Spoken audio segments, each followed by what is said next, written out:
They went through wilderness survival training to simulate and practice high-stress scenarios and medic training to prepare for potential illnesses that they might experience while on orbit. As the first all-private crew to live and work aboard the ISS, they have been training at NASA facilities, specifically NASA's Johnson Space Center in Houston, Texas, since August 2021. Each crew member has completed training in health, safety, space station systems, and emergency protocols to ensure that they can each work autonomously without interrupting the workflow of other astronauts on board the ISS. And naturally, each crew member has their own portfolio of research that they will conduct or participate in. So many of these studies have required the crew to train on the techniques and best practices of their respective principal investigators, or PIs. So, bottom line, this crew is setting the standard in their approach to training. We talked about this on launch day. They didn't take any of this lightly. They wanted to be a part of the mission and train accordingly. So they have succeeded the requirements of this mission and have certainly surpassed our expectations. This mission represents more than the first fully private flight to the ISS. AX-1 is establishing many new protocols and means of collaboration between government and private institutions. So as I said, this crew really wanted to actively give back to the ISS and truly be a part of the team. But to do that, you have to go all in 100%, which they did. And by immersing themselves in their training, they really set that bar high for future space flights and partnership efforts. Yeah, it's really impressive to see just, everything that they've gone through to get to this point. And it paid off, right? Because they ended up being in space almost twice as long as intended. Exactly right. So they had to know how to live aboard up there. So, all right. Well, 17 days ago, on April 8th, the AX-1 mission launched from Launch Complex 39A at Kennedy Space Center aboard a Falcon 9 rocket. Over the next 21 hours, the Dragon Endeavour would carry this crew to the International Space Station, at which time they would become the first ever all-private crew to be welcomed aboard the ISS. Now, of that four-person complement, this journey to the space was a first for Larry Connor, the first private pilot to reach the ISS, Mark Pathy, the second private Canadian astronaut and 12th Canadian to go to space, and Eitan Stiba, the first Israeli to live and work aboard the ISS. And there you can see the crew that was welcomed aboard. Larry there in the cupola doing some Earth observations. And Mark and Eitan, again, as mission specialists. So the key mission objectives for AX-1 have always been scientific research and outreach, primarily. Performing meaningful science while still taking the time to communicate out the impact and application of that research. So space-to-ground events with various institutions allowed a wider audience of students to hear firsthand how on-orbit science directly impacts us back on Earth.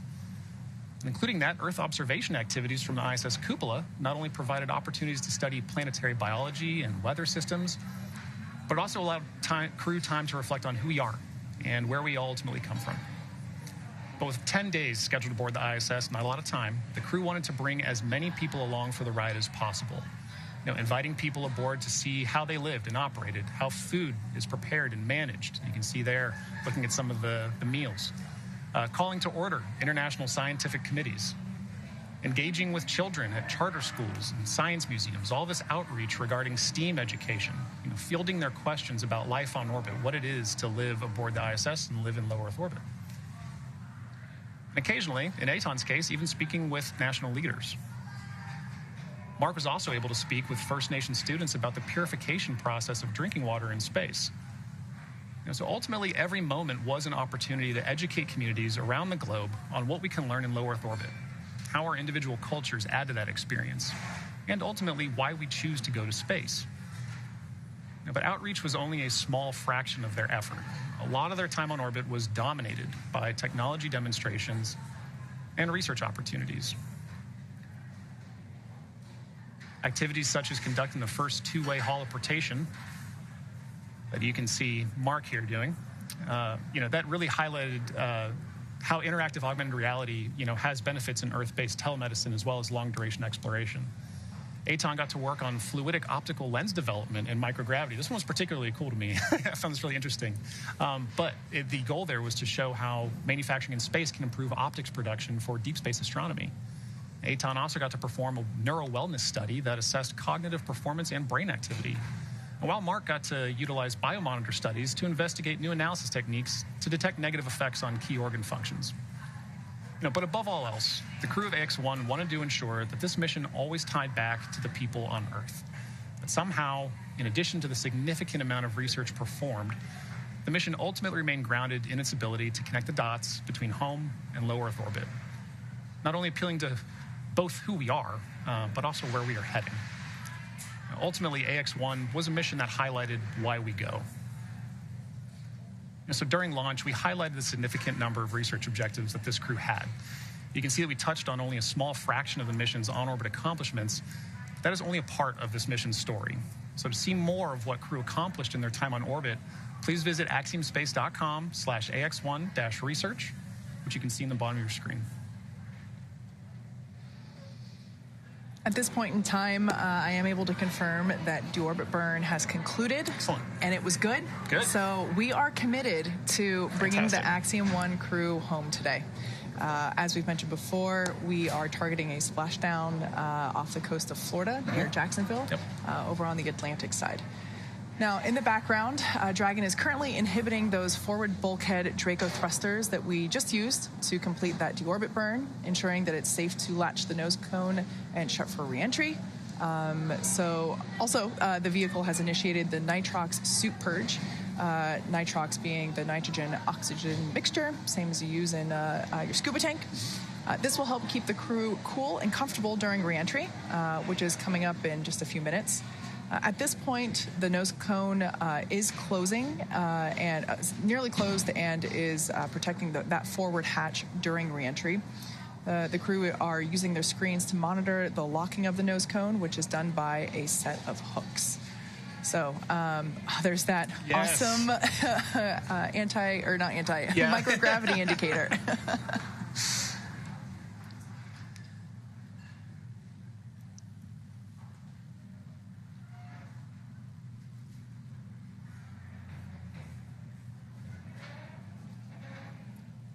Kate, you were mentioning earlier when we could see over the shoulder of MLA and MLA and Larry, when we were looking at their screens, you could see, those Draco thrusters firing. Last night I got to watch a bit of the undock, and because it was during a night pass, you really got to see those Draco thrusters firing at night. That was really cool. So I like that you get to see it on the screen too. Yeah. Yeah, it's pretty great to be able to see the machine that you're riding in, what it's doing while it's doing it. Yeah. As we mentioned before, Dragon is completely autonomous.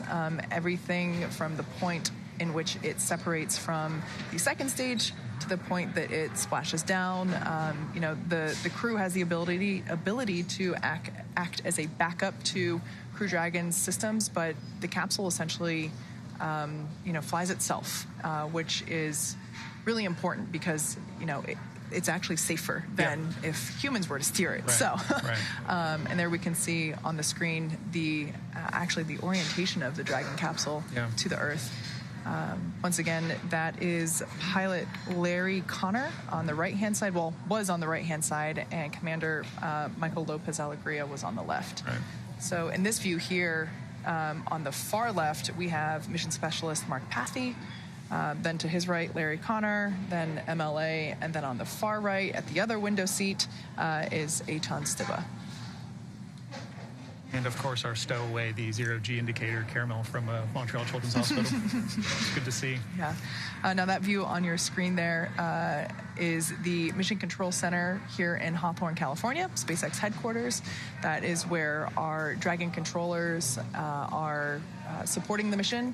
And as we enter the final phase of this Axiom-1 mission, which, of course, is the deorbit burn and splashdown. All right, so confirmation there that the nose cone is closed. That is complete.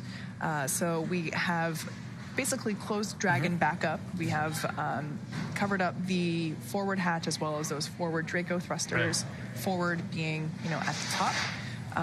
And that is the last physical change to the capsule prior to splashdown. Right, it's essentially buttoned up and ready to go, right? Yeah, absolutely. Now, as we begin the second half of entry, Dragon is now beginning to flush nitrox into the cabin and continuing to top off the Axiom-1 crew's suits with cool air. Again, this is what will allow the crew to remain comfortable, keep that cabin temperature comfortable, while the external temperatures reach 3,500 degrees Fahrenheit. So it gets pretty warm on the outside. Yeah, a little bit. The heat shield is pointing forward, leading the capsule to the landing site. Crew Dragon's primary heat shield is comprised of Pika 3.0, which stands for Phenolic Impregnated Carbon Ablator. The first-gen Pika was first developed by NASA for studying and sampling comets within our solar system. Right, and then SpaceX partnered with NASA to develop Pika X, which was the second-gen product used on the Dragon 1 cargo resupply missions, or CRS missions, that successfully resupplied the space station on 20 missions.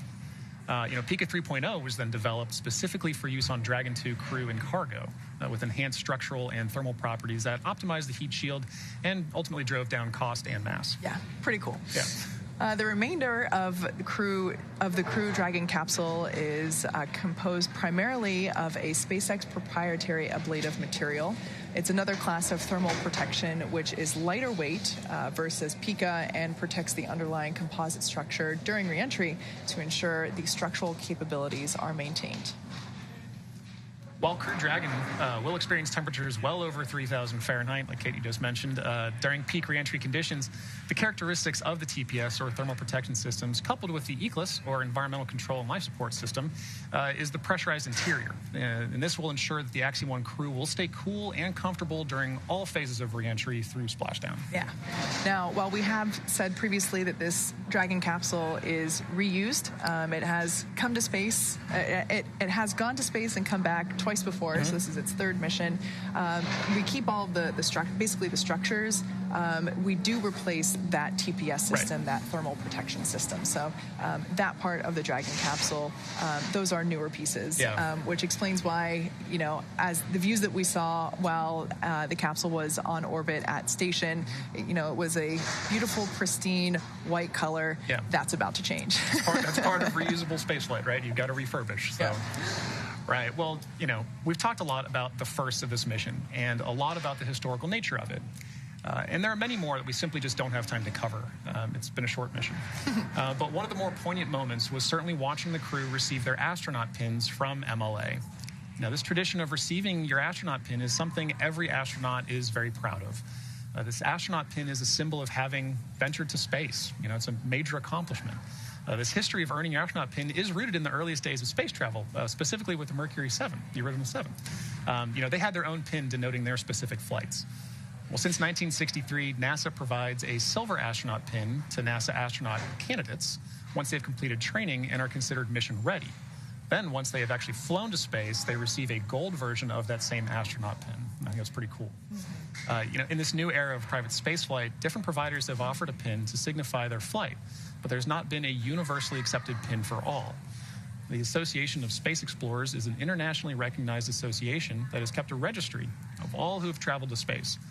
This registry separates all space explorers into classifications: suborbital for those who fly up and right back down, passing above 50 miles as they fly, and orbital for those who fly above 50 miles but also around the Earth.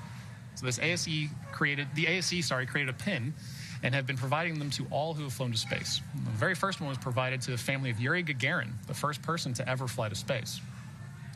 So the insignia consists of ascending and descending chevrons crowned with a 5-point star representing the journey to space and the return to Earth.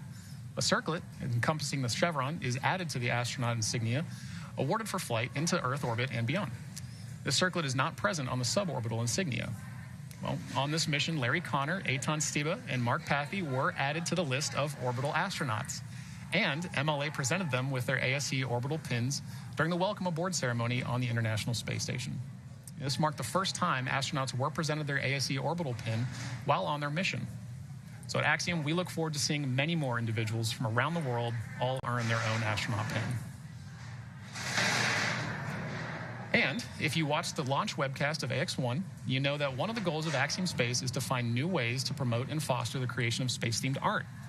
So during the countdown on April 8th, Axiom Space launched its very own NFT store, and throughout the mission, new NFTs have been minted and dropped, some of which were personally queued by Mint by the crew while on board the International Space Station. Others were inspired by or based on the efforts of this mission. So as the AX-1 crew enters the final chapter of their journey, the last round of AX-1 NFTs are dropping as well. This includes the one-of-a-kind digital sculpture Spacewalker, created by artist Michael Kagan and turned into augmented reality by Anima. So be sure to check it out before the auctions close at nft.axiomspace.com.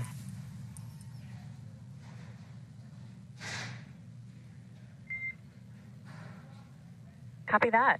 At this time, I have no notable updates to vehicle status and recovery team status. Weather is still looking great, with no significant change to the numbers I called up previously. I don't believe you have the blackout start and end times, so I have those available for you when ready to copy.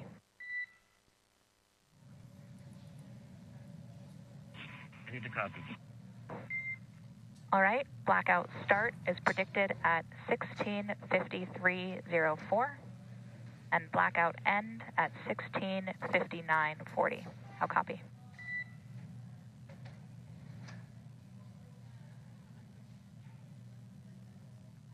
I copy start 165304 and end 165940. Good copy.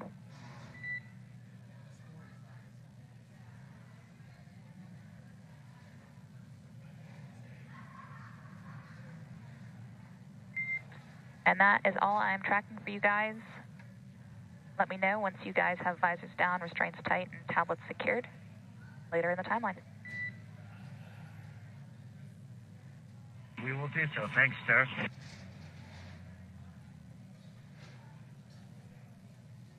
All right there. So communication with our Axiom-1 crew and SpaceX core, Sarah Gillis there, seated at SpaceX Mission Control, just behind us here in Hawthorne, California. Just basically confirming the loss of signal and acquisition of signal timeline. So essentially after we performed that deorbit burn and we had the final trajectory and all that good stuff, we were able to run the calculations for that precise LOS and AOS those points. Important for the crew to know when to bring back home. Exactly. Yeah. Well, and important for all ground teams too that are listening to the nets, understanding when you're getting an LOS and AOS. You may not hear something for a while, and you're wondering, why is that? Well, before you start, thinking about things. Yeah. All right. What times are we expecting to lose signal, right?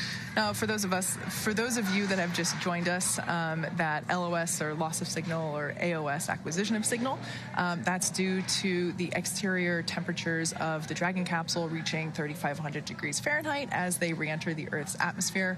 It sounds scary, but it's actually really helpful. As they are re-entering the Earth's atmosphere, that friction is actually slowing the capsule down. Right. Right now they're going 17,500 miles per hour, and the Earth's atmosphere will act as that initial slowdown point. They'll feel a couple G's. Yep, just a few.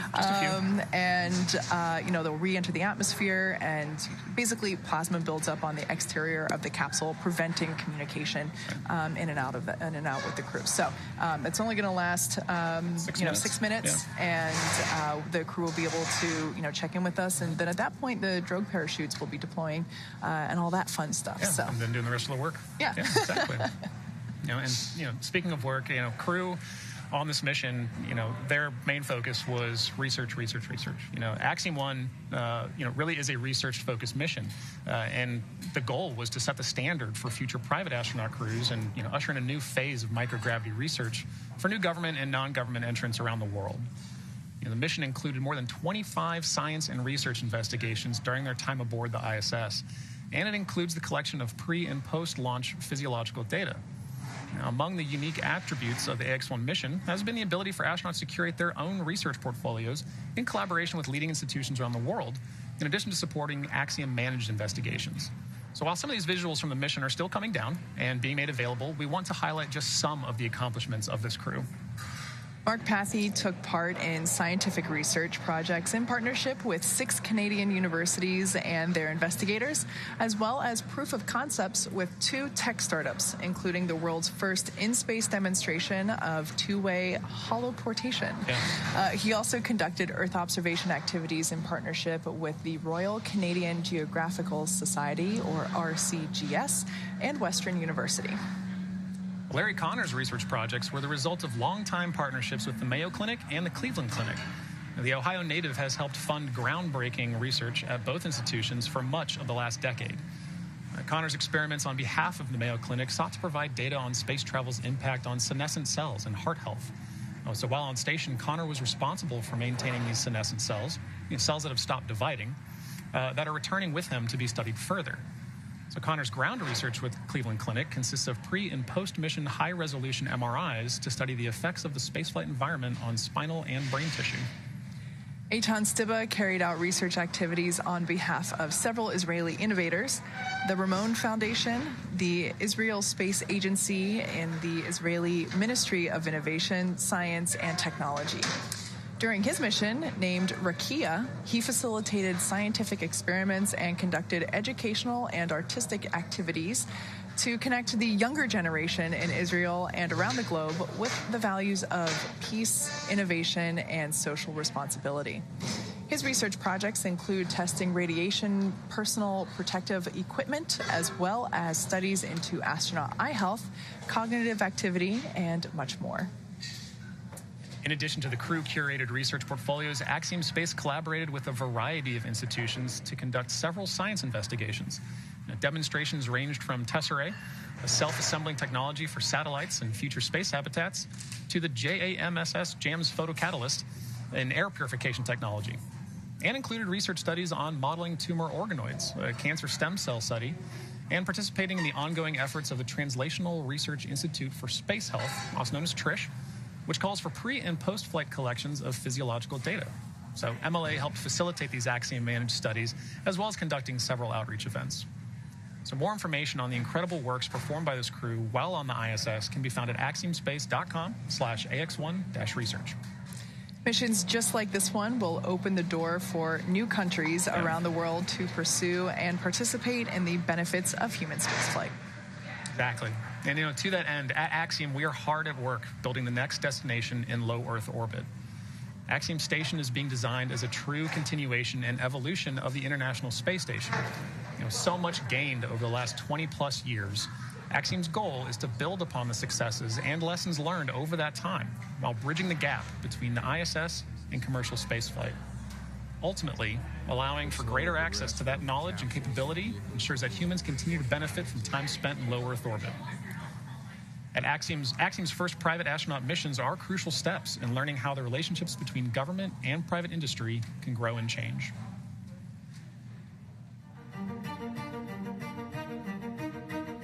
The International Space Station is really an amazing engineering achievement. In the last 21 years, there's been permanent human presence in space. We've slowly progressed from capsules and vehicles that visited for a short time to places like Skylab, where we ultimately did a 90-day mission back in the 70s. Now we're on ISS for a year or more. And now it's time for the next space station. Axiom Space is about making living and working in space commonplace. The government has forecasted a demand for flying NASA crew members to low Earth orbit to conduct basic research and furtherance of their goals of deep space exploration. Then we also want to expand what can be done in space. 15 years from now, 20 years from now, we're going to be surrounded by objects that we can't live without that we're manufacturing in space. Today, we are in the process of building our first two elements. We have subsystems in development. We have a full lab of life support hardware that we're putting through its paces. We are building a propulsion system. It's a lot of those details in developing a space station.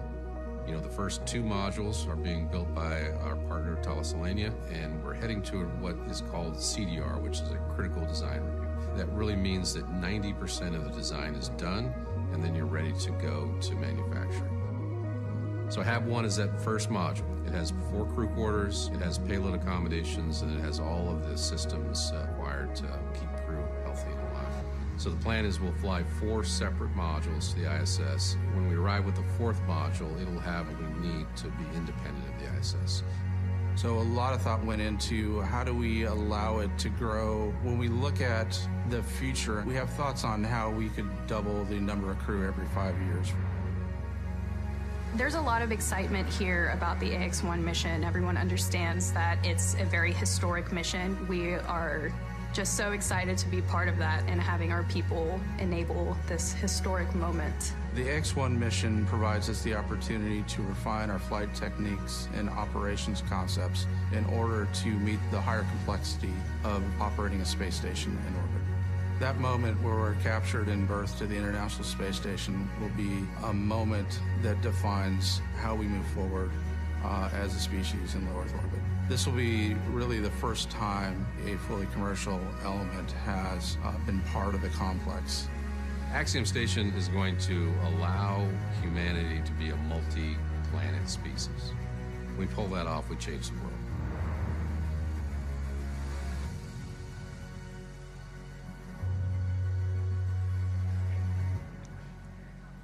So at this point in time, the crew, they are in Dragon Endeavour. They are in their seats. Their suits are on. Their visors are down. And they are about 5 minutes away from LOS, or loss of signal. They are basically preparing to re-enter the Earth's atmosphere. So they undocked from the International Space Station yesterday at 9:10 p.m. Eastern. The Dragon capsule performed a couple of maneuvers to basically line everything up in preparation for re-entry.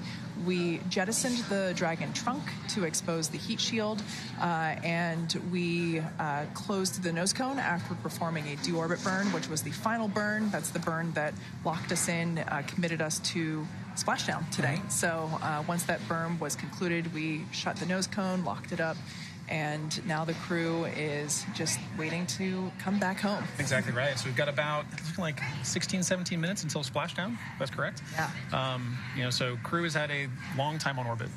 Originally they were supposed to have 10 days. They've got 15 days on the ISS, 17 in full spaceflight orbit. You mentioned yesterday they undocked at 1:10 GMT, and they had about, 16 hours, 16-hour travel time. So they got a few extra orbits in there as well. Yeah.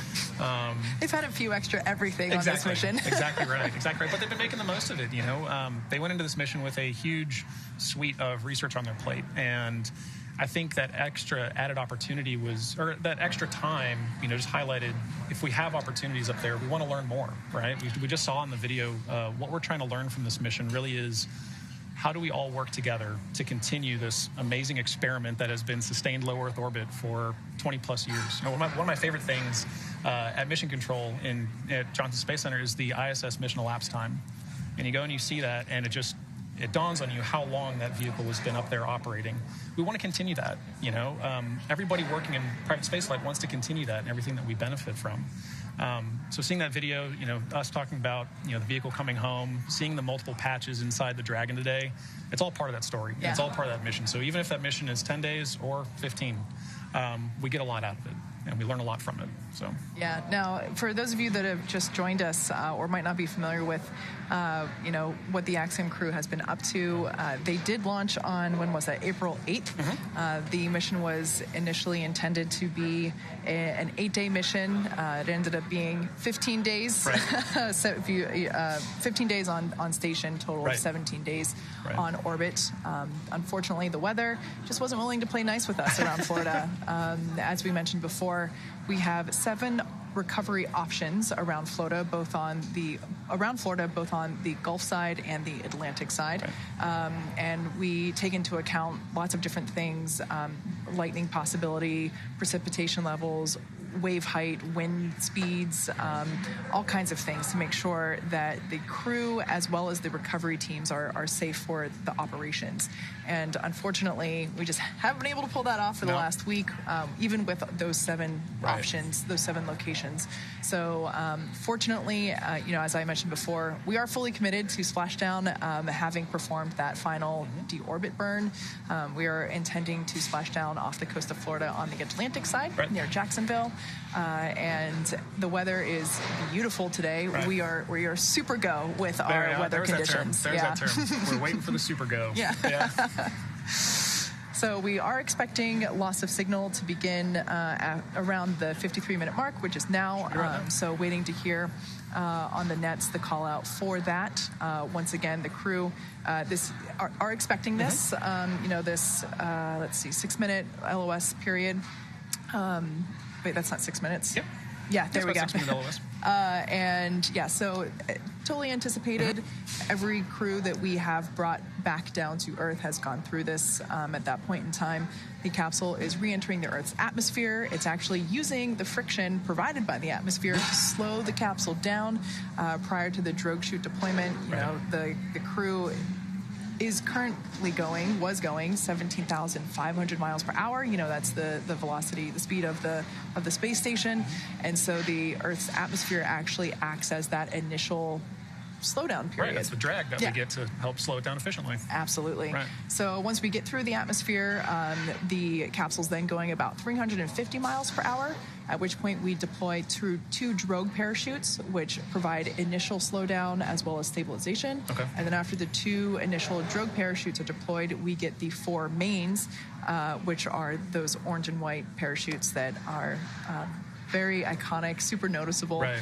And we are hoping to have all of that, views of that soon. Exactly. But right now, the crew, they are in an expected loss of signal, and we expect this to go on for a few minutes. Exactly right. Yeah, at this point, they're just suited up and kind of waiting, right? Yeah. Dragon's doing all the work.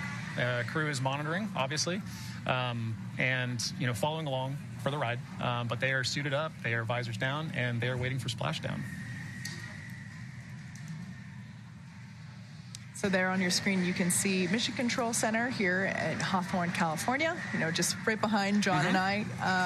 And the crews there are monitoring the telemetry and everything that we can track on Dragon. As we mentioned before, that communication, that's not an option because that heat shield is slowing the vehicle down significantly. The external temperatures of Dragon reach about 3,500 degrees Fahrenheit. There's plasma building up on the side of it, and so that's what prevents the ability to really get any telemetry or communication from the capsule at that point in time. But we will hopefully be able to get views of the capsule. Well, of course, we'll bring that to you as we have those available. The first shot might be a thermal shot. That's what it has been in the past. Well, we heated up to 3,500 degrees. It's a little easier to see. Yeah, infrared's going to catch that for sure. But at this point, the crew they're in their seats. They're buckled up. I think it's about 4 Gs that they experience during the re-entry period, but it's they've trained for it. Exactly. It's about the same as they experience throughout liftoff as well. Yeah, exactly. So as I mentioned before, at this point we're in that communications blackout period, lasting about 6 or 7 minutes due to the formation of plasma around the spacecraft. During this time, no vehicle telemetry is received by Mission Control or the recovery team, and no external commanding of the vehicle or voice communication, as I mentioned, is possible. Now, as a reminder, Dragon is designed to fly itself and continues to autonomously use its Draco thrusters in order to orient itself during re-entry. During re-entry, the vehicle will be slowing down from its orbital velocity, which, as I mentioned before, is about 17,500 miles per hour, down to about 350 miles per hour. And the top temperature that Dragon will experience upon re-entry is 3,500 degrees, which sounds toasty. I always like to say that we get a toasted marshmallow back from space because that white thermal protection system, or TPS, as you hear us refer it to, it does get toasty, but the crew, they're comfortable, right? Right. In that TPS system, that's doing all of the hard work to keep crew safe, right? The ecosystems inside the pressurized part of the vehicle are also doing the same to keep crew safe, to keep them comfortable. But those two systems have a very, very important job to do. In addition to the drogue parachutes, like you mentioned, right? Each of these systems, as part of the overall Dragon capsule, has a very specific and choreographed aspect to safely allow crew to re-enter. Absolutely. And then once they splash down, there it's ground teams. Ground teams are really carrying, ensuring that the vehicle is safe. And there's our first view of Dragon Endeavour re-entering the Earth's atmosphere with the Axiom-1 crew. Heat shield doing all that work to keep that ablative heat, or to keep the heat ablated from the vehicle as it's re-entering at those speeds. Yeah, so this is a shot from our infrared tracking camera. Once again, the crew, they're slowing down from their orbital velocity of 17,500 miles per hour. That heat shield is utilizing the Earth's atmosphere to help slow the vehicle down. Once again, we are in an expected loss of signal, or LOS period. Essentially, we're not able to receive any communication from the crew at this point in time, but as I said before, expected. The crew knows that. The teams on the ground here know that. And that was one of the critical roles earlier beginning acquisition.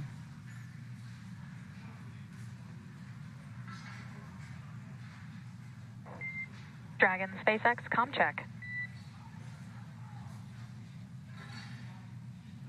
Loud and clear, Sarah. Cruise to its fine.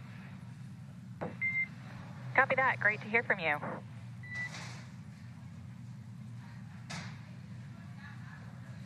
All right, there we heard the voice of Commander MLA Michael Lopez Alegria. They're just confirming that the crew, they're doing good. Right on schedule, too. Yeah. As we mentioned before, the external temperature of the capsule is about 3,500 degrees as it, makes its way through the Earth's atmosphere, but the crew, they're comfortable inside. Dragon, you can expect automated parachute deploy at standard altitude.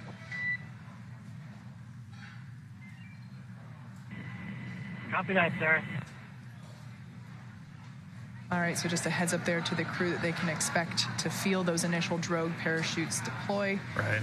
As I was saying before, the crew is comfortable. While the exterior of the capsule is warming up, we are purging the internal cabin and their suits with nitrox or nitrogen-oxygen mixture to keep them comfortable and cool. Mm-hmm. Yeah, exactly. So, as we're waiting for confirmation that Dragon chutes have deployed, just prior to the deployment of the initial drogue chutes, Dragon will automatically safe the propulsion system.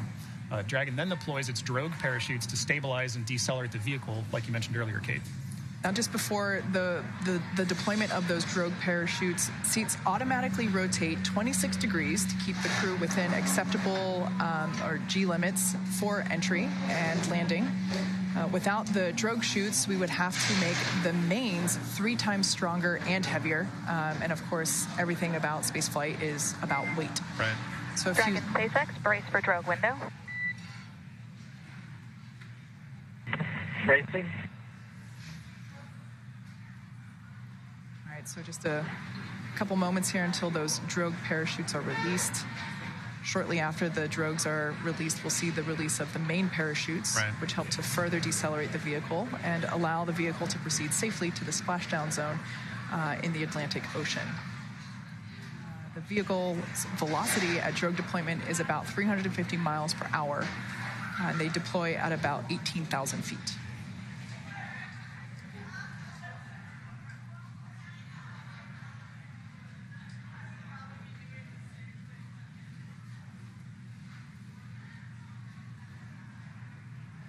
From that deploy, it's a pretty quick succession of events, right? We deploy the drogues very quickly after. There we go. We're seeing the drogues deploy now. Live view from onboard Dragon Endeavour of those drogue parachutes.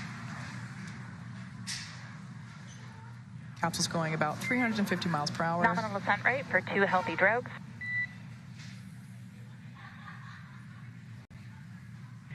Copy, sir.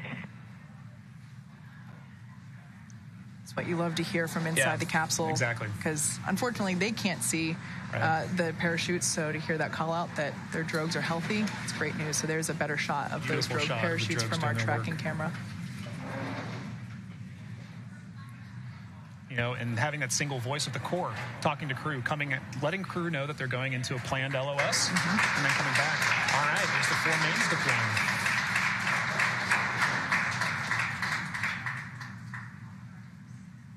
All right, so we have visual on 4 mains. So there we heard that confirmation of 4 mains deploying. And descent rate nominal.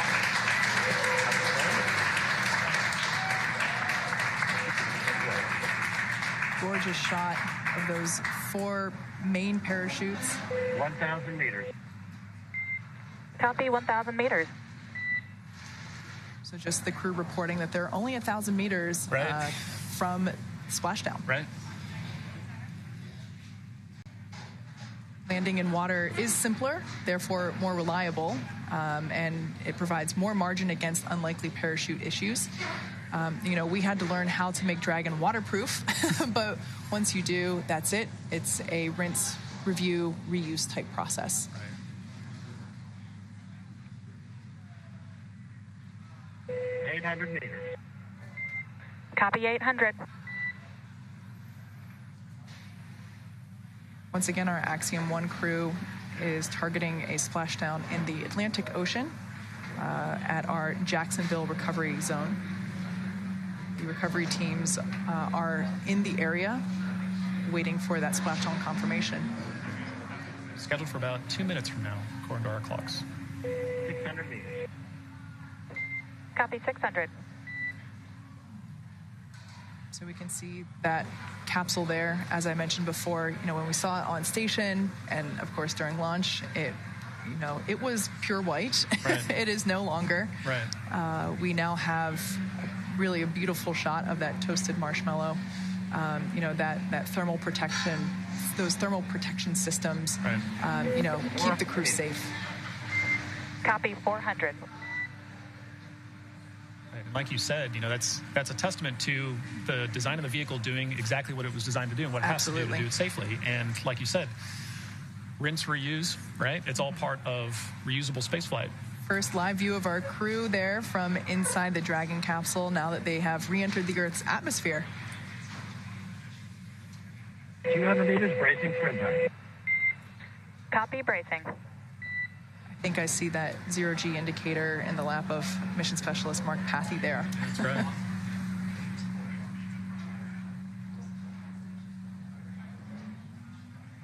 The crew is looking comfortable in their view that we saw there, ready to splash down just a few moments from now.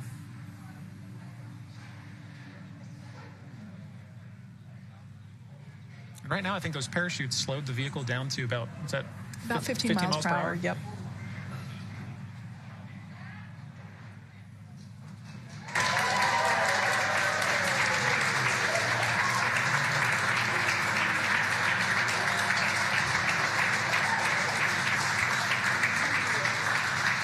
As you can tell by the cheers behind us, we can confirm that the Dragon capsule with the AX-1 crew has splashed down. Dragon Endeavour has returned home with the Axiom-1 crew. Dragon SpaceX, we see splashdown and mains cut.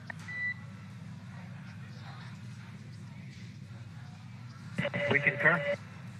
SpaceX recovery ship and team that you see there on your screen has been waiting for Dragon splashdown, and they're now making their way to that location.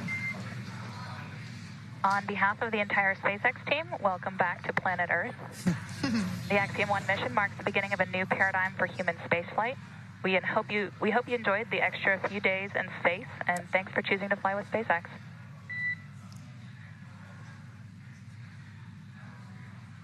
Sarah, to you, Ken, the team, and MCC, and all the teams that have supported us, all the engineers, technicians, great job at SpaceX. We're very grateful for mission. Thank you.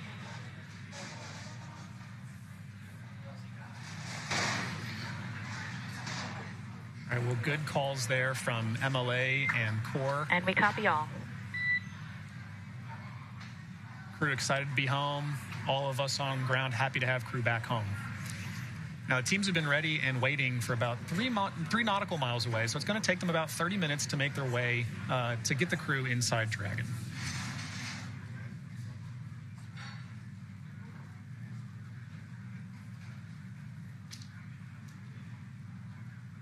So there we can see those 2 drogue parachutes, which were released, of course, first, and then, they are let go in order to release the mains.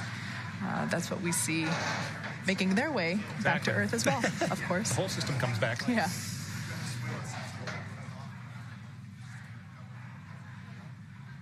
Sarah, we're in section 3. We think we're in stable 2. We can't see very well out the windows. Disregard. I think that's stable 1. And Dragon, your comm is getting pretty hard to hear. Maybe we can have Larry relay some of that.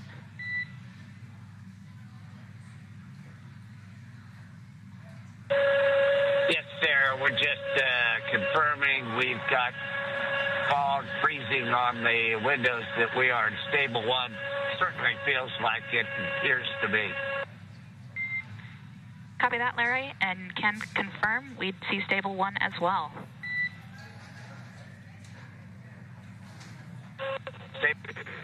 By the way, my thanks to you, everybody, all the people who have supported us around the world. Just amazing job and amazing mission. Appreciate the words, Larry.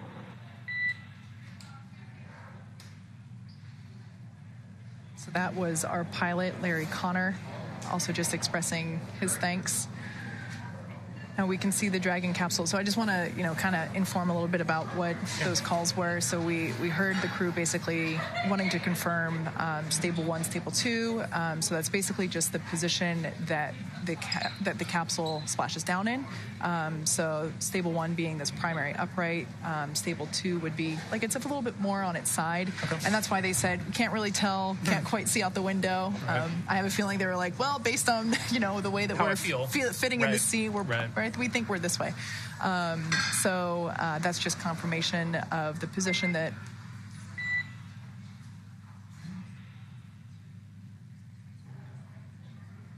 false Quindar tone. Yeah, false Quindars. You hear Quindars, you key up. Yeah, so the recovery teams are now starting to approach the Dragon capsule. Dragon SpaceX, we are go for recovery personnel to approach. You can expect personnel alongside in about 1 minute. Perfect. So there's that safe approach call. Understand, 1 minute. Yeah, so the reason why the recovery team doesn't just rush there, so Dragon is loaded with hypergolic propellants, monomethyl hydrazine and nitrogen tetroxide, and they are toxic when you breathe them. Right. So for the safety of the crew, both inside and the recovery team, we wait for Dragon to basically double, triple check that all of those vents and everything are closed off and there's no venting from the Dragon capsule, like from those Draco thrusters themselves. So that's what that communication was in terms of making sure that we got the okay from the capsule, and then Mission Control gave the okay to the recovery team. And we can see them there.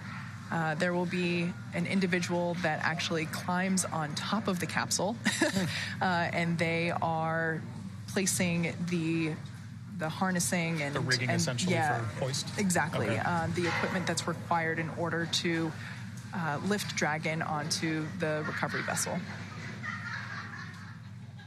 Infrared shot there of that fast boat, as we call it, approaching, and they're basically doing another sniffing test, essentially, where you can see that the team has PPE on, personal protection equipment, respirators to do a triple check that the vehicle is not releasing any of those toxic hypergolic vapors. Right. As we mentioned earlier, this is a very coordinated maneuver, right? The weather has to be right.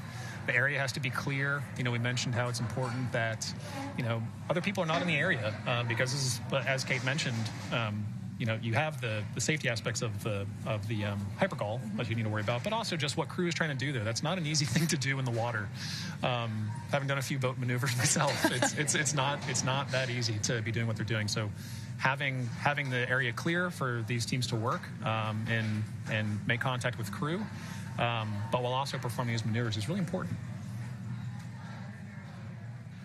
And you can see as well why we had to wait for such a super go for clear conditions and weather on a splashdown day. Even with nominal seas like that, this is an operation that takes a lot of attention and a lot of work on ground crew's side.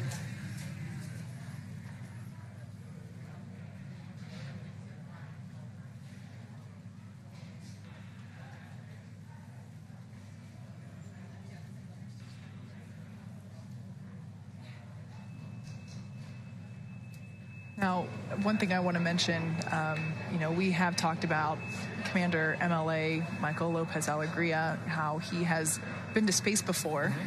This is the first time that he has made a water landing. You're right. So, he landed back on land with the space shuttle and the Soyuz. Right. So this water landing, we gotta keep it interesting, right? Exactly. Gotta get to do something new. Yeah. So there we can see one of the SpaceX recovery team members has climbed on board Dragon in order to start essentially equipping Dragon with the things that we need in order to lift it or hoist it up onto the recovery vessel. Right. So on that note, Kate, looking ahead at some of the operations ahead of us, once the team is done rigging, the next big phases of this are really to bring a recovery ship. We're waiting for Dragon, SpaceX, com check. I have you loud and clear, sir. Howdy. Have you loud and clear as well. Just wanted to verify a comm configuration update. For awareness, it appears we have a couple parachutes that are going to need to be towed out of the way for the recovery ship to approach. So there might be a slight delay to schedule, but we'll get you an update on timing soon. Copy all. All right, so on your screen, we could see the recovery teams basically lassoing the Dragon capsule in preparation. Now, we did hear a little bit of new information there from SpaceX Core, which is the crew operations and resources engineer, Sarah Gillis, just letting us know that a couple of those parachutes that came down with the Dragon capsule, that, once the Dragon capsule lands, we cut the lines to those parachutes so that, if there is a little bit of wind, the Dragon capsule doesn't get pulled along with the parachutes. Now, those parachutes, we do recover them, and we just heard some information there that we need to basically move them out of the way in order for that recovery vessel to make, the larger recovery vessel, the primary vessel, to make its way to the splashdown site. Right, which you can see the team's doing there, right, pulling some of the parachute out of the way. And it's a good call on Core to, have that comm check and then let crew know, hey, there's been a slight deviation to the schedule, all nominal, all's good, but want to give you a heads up.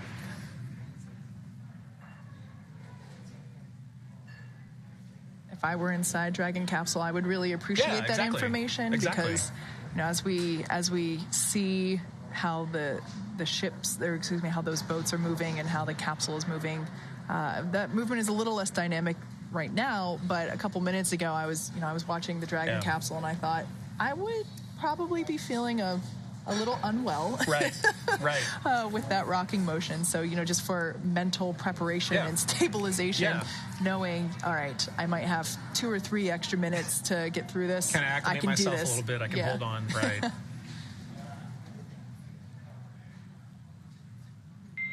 Dragon, SpaceX for internal video. Go ahead, sir. If y'all are feeling up to it, request permission to come on board via the display camera view only. Permission granted. Copy that.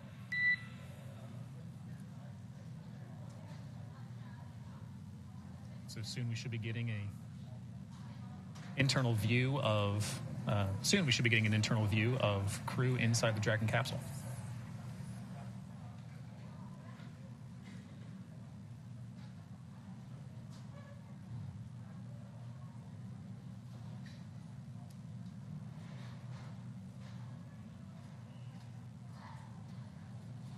For those that have just recently joined us, after 17 days on orbit, 15 of those days on the International Space Station, we can see that the Axiom-1 crew has returned home to planet Earth. Just a few minutes ago, they made their splashdown in the Atlantic Ocean off the coast of Florida near Jacksonville. And there we can see our recovery teams working the capsule in preparation for lifting it onto the recovery vessel. And there we have a shot of Mission Control Center here at SpaceX headquarters in Hawthorne, California, where John and I are located. Yeah. You know what I particularly loved? There's a great shot from inside the Dragon.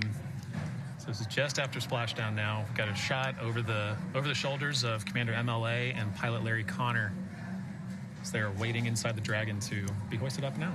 We can see that they have lifted their visors, so that's the clear part there, which is currently on top of their helmet, but during the dynamic portions of the mission, so for launch, for docking, for undocking, and for splashdown, we do ask them to close their visors. So now they're able to open it up and as we mentioned before, we have been flushing the interior of the cabin as well as inside their spacesuits themselves with cooled nitrox, nitrogen-oxygen mixture, in order to keep the crew comfortable, throughout the recovery process.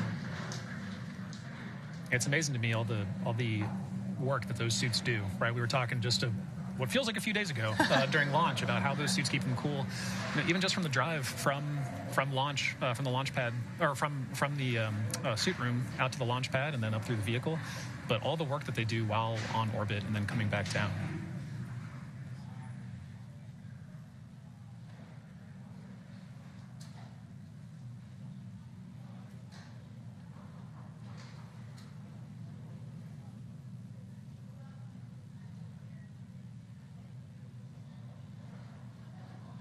Earlier, Kate, when you showed the shot, or when we saw the shot of mission control during splashdown, for those who weren't able to join us while we were splashing down, I loved hearing cheers from everybody here. It was something I expected on launch day, but it's moving to hear it on splashdown too. It shows how many people are vested in the entirety of the mission, not just launching, not just on orbit operations, but coming back to, a mission is start to finish. Absolutely. And that was really, really comforting to hear. Early Monday morning here, there are still people standing outside of mission control here. Oh, 100%. Cheering it on. I love it. We wouldn't miss it. Yeah. Live view there inside Dragon Endeavour with the AX-1 crew. They have splashed down in the Atlantic Ocean, and the recovery teams are working to prepare the capsule for lift onto the recovery vessel.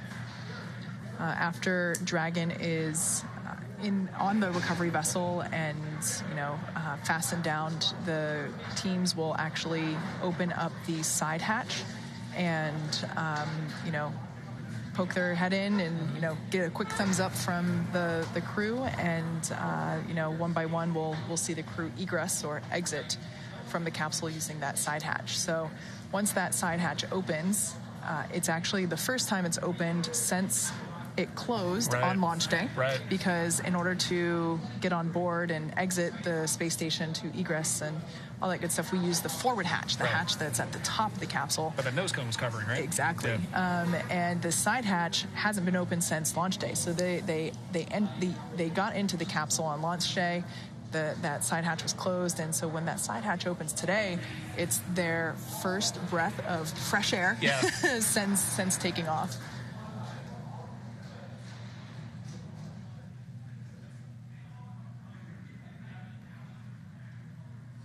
As we noted earlier, it's going to take a bit of time for the recovery vessel to make its way to Dragon. We got a call from Core saying that we had to get some parachutes out of the way so the ship can make a safe approach. But at this point, the rigging teams are working to make sure that Dragon is ready to be hoisted on that vessel as soon as it gets there. Yeah, absolutely. As we've mentioned before, you heard us say it already today. You heard us say it a ton on launch day. Everything is carefully choreographed when it comes to space flight. The fact that the Core communicated to the crew just to let them know, hey, there's a slight delay, or you can anticipate a slight delay.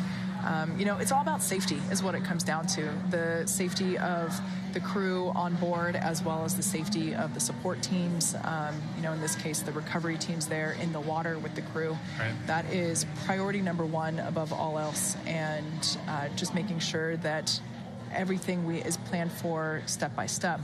And even in, I don't want to call the parachutes in the way off nominal, because that is a normal thing to happen, but it wasn't, we didn't plan for it, right? Yeah. So, for something like that where it's like, okay, the parachutes are in the way, cool, we have margin. Dragon SpaceX for private medical conference. And you have procedures for that as well. Absolutely. Go ahead with the DMC. For awareness,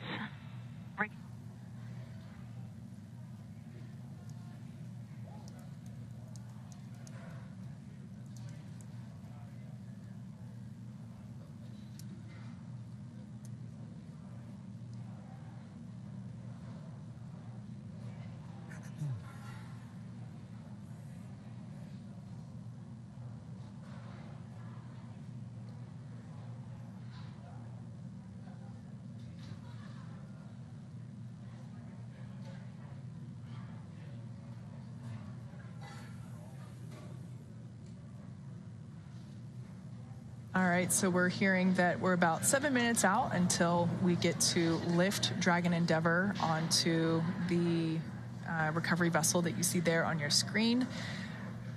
The arch that individual there standing at the end of the ship, there's an arch above them, and that arch will actually articulate downward, and the teams in the water will attach the harnessing and everything required to hoist or lift Dragon out of the water and into that cradle there. Fun fact, that recovery vessel that recovery vessel is named Megan after Megan MacArthur, who was our pilot for the Crew 2 mission. Our other recovery vessel for Dragon capsules, which, as we mentioned before, there's 7 sites around Florida. We have one recovery vessel here in the Atlantic, that's Megan. The other Dragon recovery vessel located in the Gulf is Shannon, for, of course, Shannon Walker, who was the first woman to fly on a Dragon capsule. So we have Megan and Shannon on board in our hearts, and of course in name here with our recovery vessels.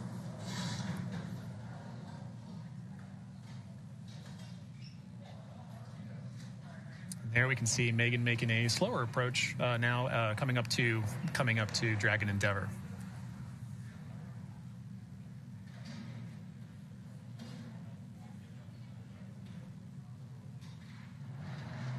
So once Dragon splashes down, there's a couple of fast boats. I should preface by saying that the recovery team is about 2 or 3 miles away from the splashdown site. For safety reasons, nobody can be super close, and so the team is situated close, but not too close. And those fast boats, the smaller boats. Dragon SpaceX, I copied comm on the whining noise. Do you have any insight of when that started? I think it started right at Splashdown. Copy that.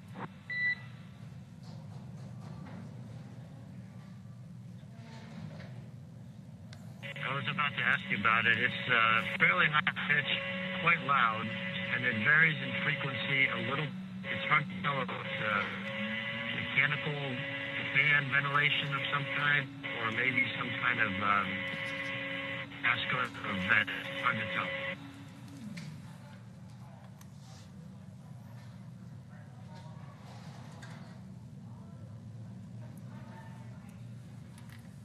So just a little. Copy, Dragon. We hear it.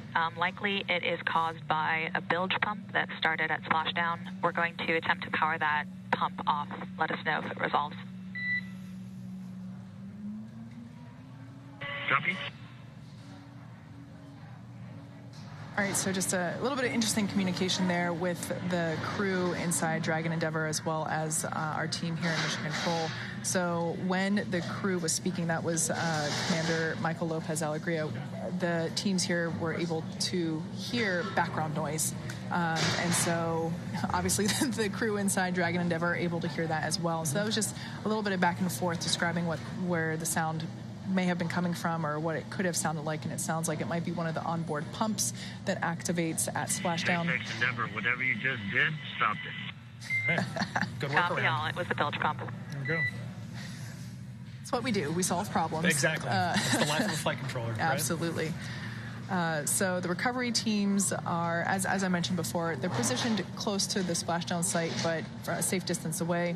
Upon splashdown, the fast boats make their way out quickly to do the initial safing and preparation of the capsule, making sure that the hypergolic propellants are not leaving any vapors around the capsule.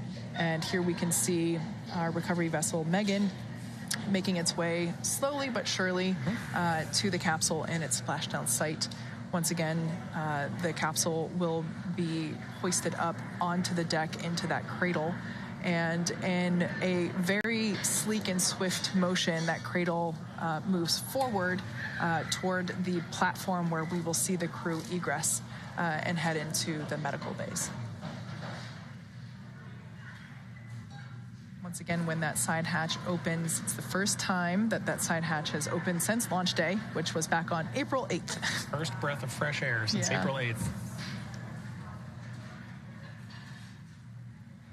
And earlier, Kate, you were mentioning, every bit of this operation, I mean, for all of spaceflight, is safety first, right? And when you're this close to the finish line, it's even more critical to, follow those procedures, to absolutely take it slow and steady, right? Everybody wants to get across that finish line right now, but the mission's not over till they're safely back on board, and you can open that hatch and get that breath of fresh air, right? So, for sure. Those fast boats make that initial contact, and Megan is coming up, in good time, following along with the timeline, and making sure that we safely get Dragon back on board.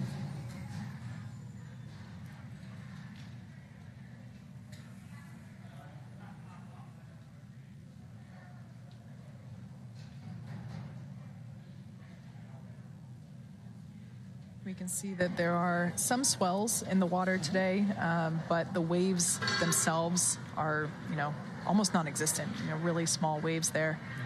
We can see that the skies are mostly blue with some clouds, as we mentioned before, with all of the weather factors that we take into account for, so things like precipitation levels, wind speeds, wave height, lightning in the area. Those are all factors that play into whether or not we get the go for undocking and the go for splashdown, which, over the last few days has been the challenging factor for us. As we mentioned before, the crew was originally supposed to be in space for 8 days, ended up being in space for 17 days due to those weather restrictions, essentially, where we just couldn't get go criteria met for those various conditions. All those variables have to add up to the right solution, right? And you can have one variable, it's great, we don't have a lot of wind, but if you have rain in the area, it makes it really difficult to do those 24-hour go, no-go calls.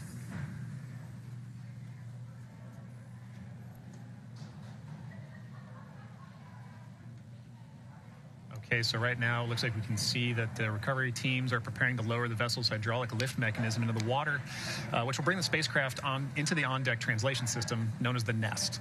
So Dragon will remain in the nest during the crew extraction and for the journey back into port. And the capsule is currently being lifted and set on the nest. Then once it's centered and oriented, Dragon will then be translated into the hangar underneath the helipad aboard the ship so that we can open the hatch. Once open, a SpaceX medical doctor will be the first one in to check on MLA, Larry, Aton, and Mark and see if they are ready to egress out of the vehicle.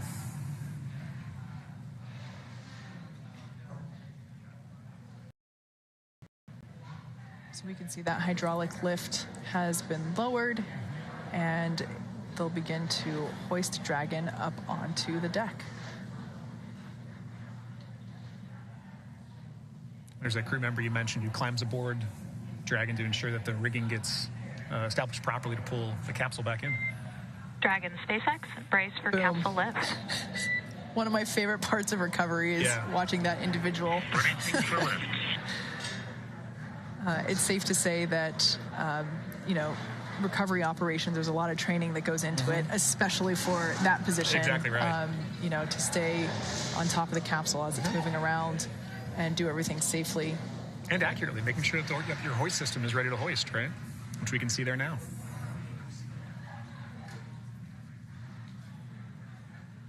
All right, so the Axiom-1 crew is now out of the water, making their way onto the deck of our recovery vessel, Megan.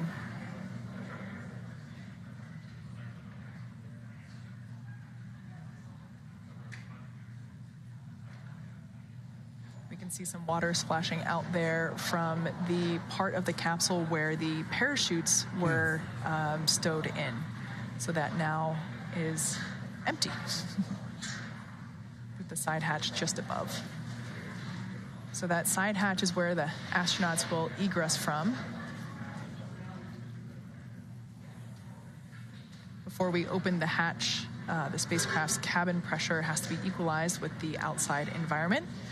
And once the hatch is opened, like we mentioned before, that'll be the Axiom-1's crew first breath of fresh air since they boarded Falcon 9 at the very start of their mission just earlier this month on April 8th. So there we can see that the capsule is now seated in that cradle, and that cradle will then be pulled what looks like towards us, which is actually towards the front of the boat and closer to the bays. That ablative shield of the capsule, the TPS, is sitting on what looks like a cradle. Dragon SpaceX, welcome aboard the recovery vessel.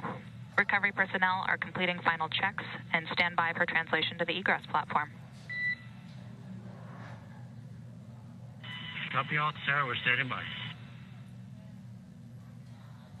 So we can see the recovery team there, once again doing testing to make sure that any hypergol vapors have dissipated, that the capsule is not releasing any more of those vapors. As I mentioned before, the propellants that Dragon uses on board, it's different than the rocket propellants. The rocket propellants, we use our RP1 and liquid oxygen, and in order for those to burn, we have an ignition source, which is our TTEB. So, it's like when you light a match, right? There's a flame or a spark, and it's different on Dragon. There is no flame on Dragon. The propellants combust instantaneously whenever they come into contact, that monomethyl hydrazine and nitrogen tetroxide. And they're super powerful. That's why we use them on board Dragon for those Draco engines. But they are toxic if you inhale them. So we can see the crew there had their ventilators on, and they're just performing those final tests to make sure that the Dragon Dracos are not venting any of those hypergols.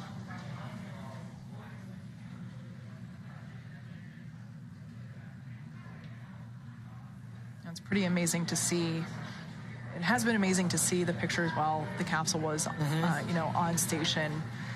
Some of them they don't look real. It's so beautiful, but it is real. And to see, images before splashdown and after splashdown, it's incredible because it just shows, how effective the materials are that we use on that thermal protection system. Right. As I mentioned before, we do replace the TPS for missions. That part itself is not reusable yet. So while on contrast, the interior, the bones, the structure of the capsule, that is reused. Right. So this capsule has now undergone its third recovery, having previously flown on the Demo 2 mission as well as the Crew 2 mission.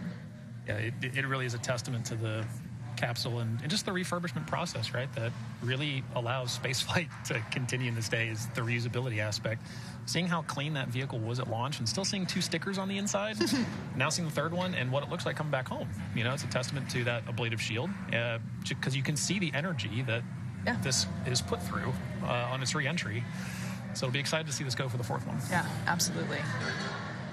As we mentioned before, the capsule is going the same speed as the space station while it's on orbit, 17,500 miles per hour. And it slows down to about 350 miles per hour during that re-entry phase. And it's just really beautiful to see evidence of that.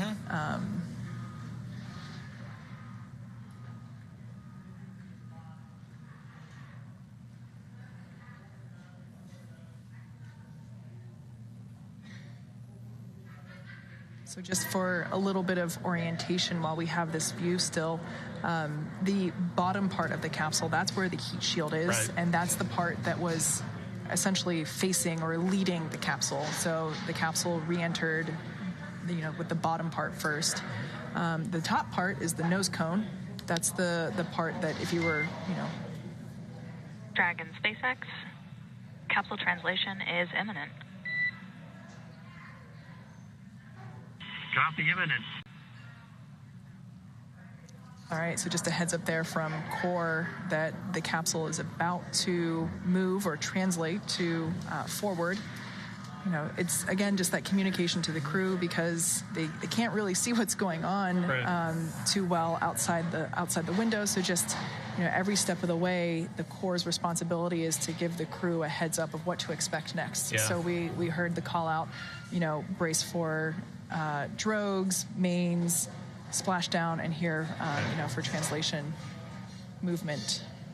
Yeah, really, anytime crew is about to feel something, experience something, it's completely nominal. But you're right, without direct insight to it, it's really important for, Core or Capcom in some cases to, play that role of letting crew know, heads up, you're about to feel something. Yep, and of course, while crew, they're monitoring the timeline all on their own, having that, as we mentioned before, confirmation of the choreography is important. Yeah.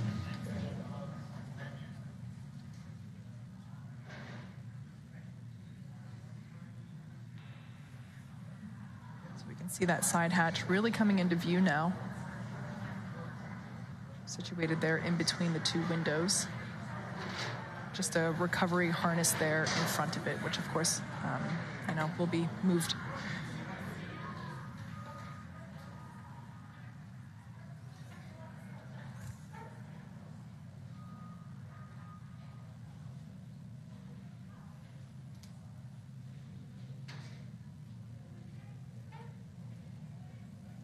See a good dual view inside the capsule. As on the right, you have teams still in respirators working on the entry aspects of the Dragon, ensuring that it's safe and ready to be open from the side hatch. While crew on the left side is, you can see over the shoulders of MLA and Larry, awaiting for those ground teams to make ingress.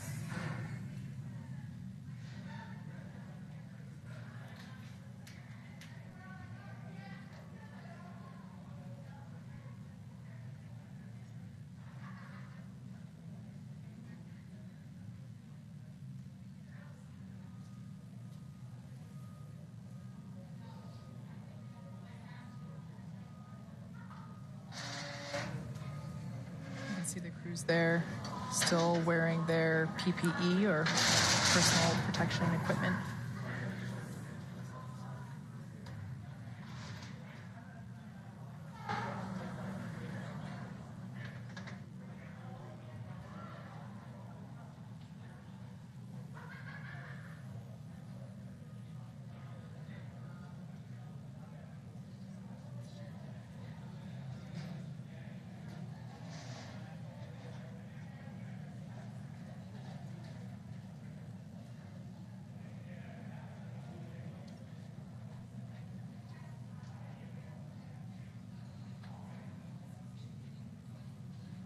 And if you followed along during launch, similar to crew ingressing the Dragon for the first time, there is a whole team of people on the ground supporting these efforts. Likewise, during Splashdown, there's an entire team of people on the ground supporting recovery. So as the vehicle, not only is recovered from the water and is passed onto the boat, it's then handed off to people on the recovery teams who have very specific roles.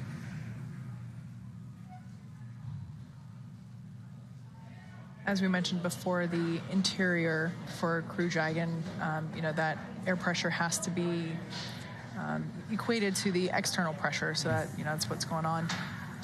You can see now the crews have taken off their PPE. Dragon SpaceX at 36 minutes and 25 seconds after splashdown. We are go for side hatch opening. Stand by for hatch opening and egress. Excellent. We are watching the clock.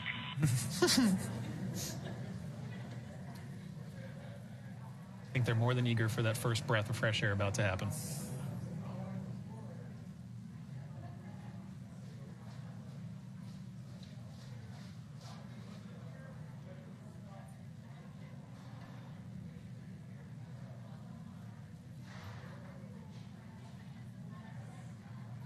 All right, looks like that side hatch is open. Excellent.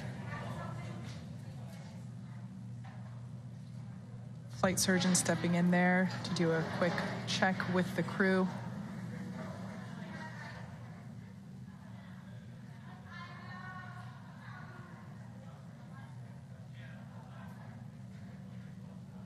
That white piece of framing there is a fixture that we'll put inside the... all right, we can see the recovery crews there inside the Dragon. Yes, we'll put that piece of fixturing around the side hatch just to protect it while the crews are, getting out of the capsule now.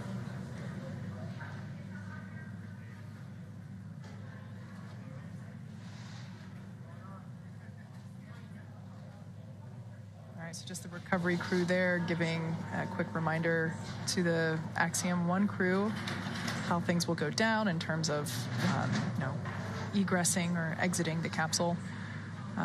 We have said this before. This is something that has been rehearsed. The team practices getting in and getting out of the capsule. But just a quick rundown. They've had a dynamic day. Exactly. It's nice to have the reminders, and it's good to just say, hey, we're almost there, but a few more steps to go before we get you out. But regardless, welcome home.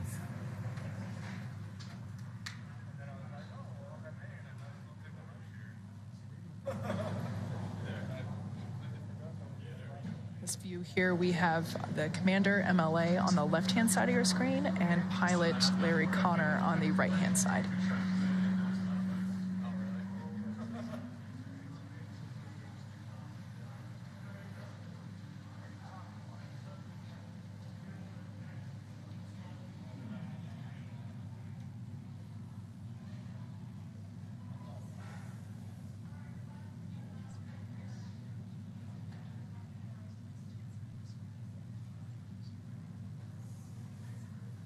This view, you can see a few more of the ground team members just doing some final assessments and checks on the vehicle prior to crew egressing through that side hatch.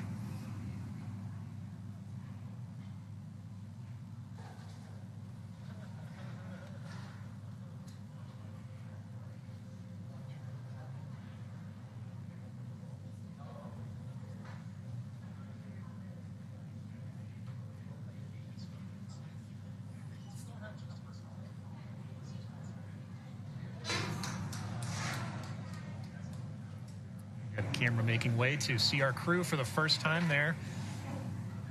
All waving, all in good spirits. See a bunch of thumbs up. Welcome home, AX-1.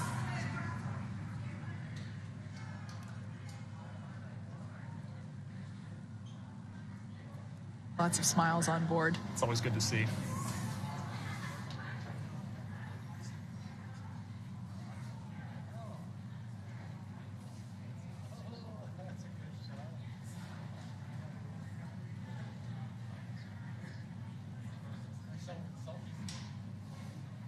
So on the far left there, mission specialist Mark Pathy. Next to him, we had pilot Larry Connor. Then to the right, MLA. And on the far right, Eitan Stibba. For Mark, Larry, and Eitan, it was their first trip to space. MLA had been to space previously. But as I mentioned before, this was the first time that he returned to Earth via Splashdown. So right. New experience for him.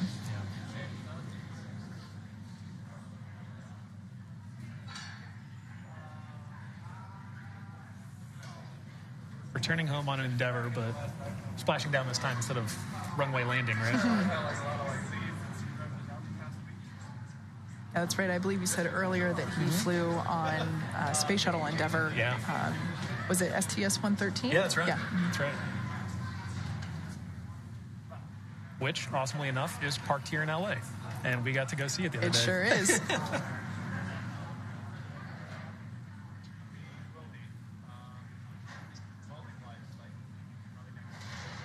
So the recovery teams are just preparing the side hatch there for the crew's egress. That's that white frame you mentioned earlier? Absolutely. So just a fixture there to help protect that side hatch during this process. As we said before, this capsule has been reused. We plan to reuse it in the future.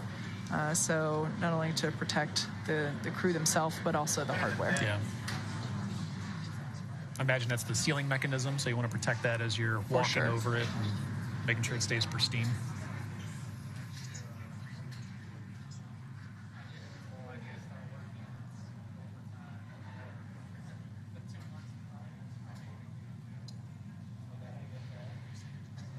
All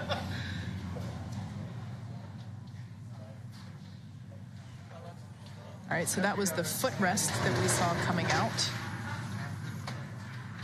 These detach from the seats in order to allow the crew to get out of their seats a little easier. also helps, just increase the usable volume inside Dragon. John, you and I were in the training capsule. It's about 2 weeks ago now. And it's definitely makes a difference in terms of small things like that, which seem like a small or a thin item that doesn't really take up space, but in reality, in terms of the volume that it occupies and where in that volume it is placed, it does make a difference in terms of mobility. And when you're on orbit in microgravity, it's a lot easier to get around than, when you're stuck here on Earth with that pesky gravity. Pesky gravity. Right, and I don't know if it's the same for egress, but during launch we noticed that there was a very particular way in which crew and ground teams had to ingress the vehicle because of those volumetric constraints. But allowing those footrests to come out does free up space a little easier. It's been they've spent a number of days in orbit, haven't felt the effects of gravity in a while. So making it as easy as possible to egress the vehicle is really important, not only for their comfort but also for everybody's safety. It looks like pilot Larry Connor might be the first one to exit the vehicle. See on the left-hand shot, the right side of that screen.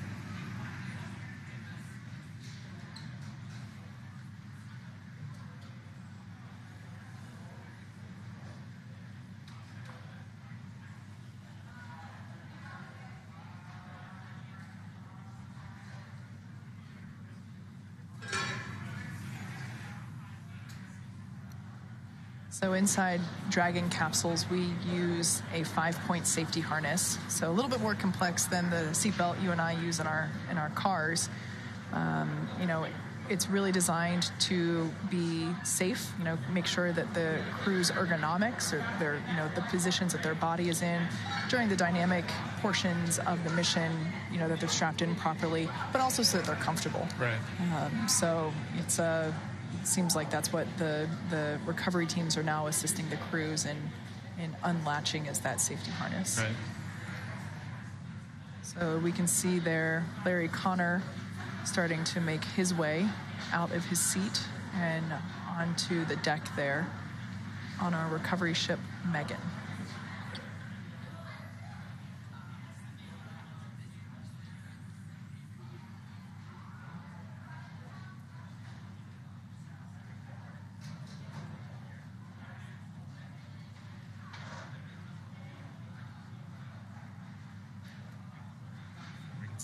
Larry making his egress from the Dragon Endeavor. You can hear the cheers in the background for it.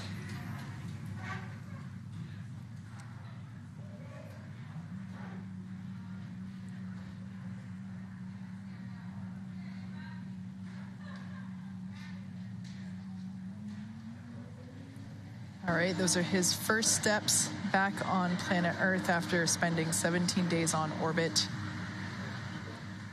If it were me, I imagine I'd probably feel a little shaky, right? Because they don't have gravity up there. They did take exercise equipment to keep their muscles working while they're up there, but still, it's. Sir, we're going off comm. Thanks for everything. We'll see you on deck. Sounds good. Talk to you later. My last call there from MLA to say that they're no longer going to be utilizing the Dragon communication systems. They'll just talk with everybody on the deck. So there we saw Mission Specialist Mark Pathy. He was seated on the far left, or at the left window seat. All right, removing the footrests on the other two seats. Like you said, Kate. I have a feeling Aton will be next. Yeah. No, it looks like it's MLA.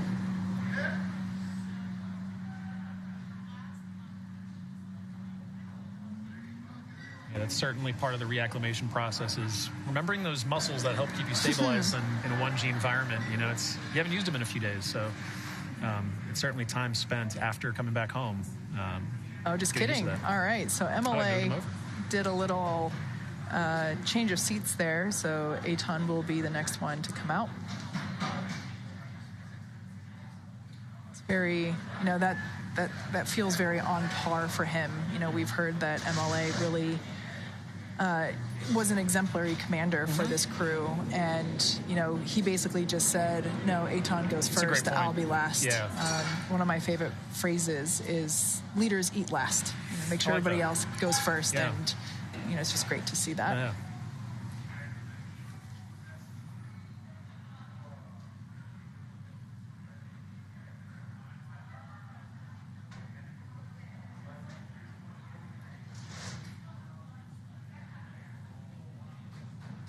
We see Eitan making his egress and first stance back on ground in 17 days.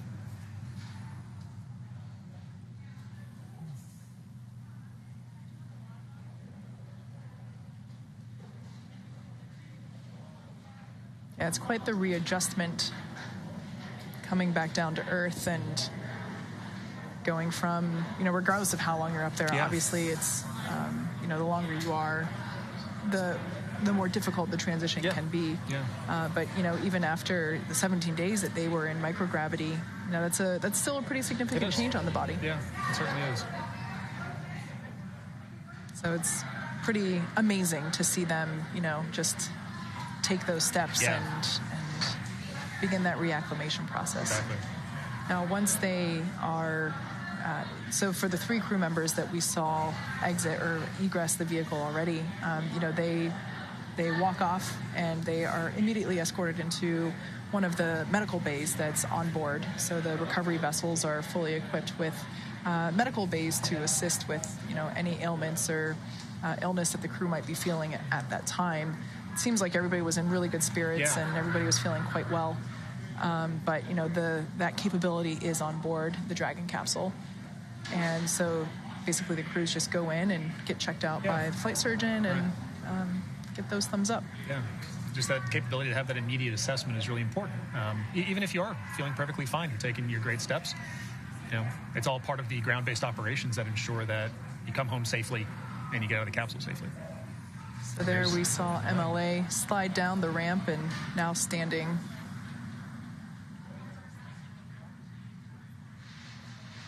Welcome home, Commander MLA.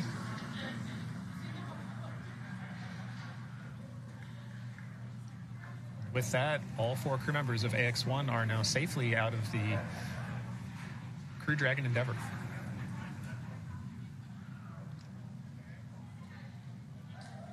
So you can see their mission control here behind us at SpaceX headquarters in Hawthorne, California. Checking in now that pretty much all the dynamic activities of recovery have concluded. Right.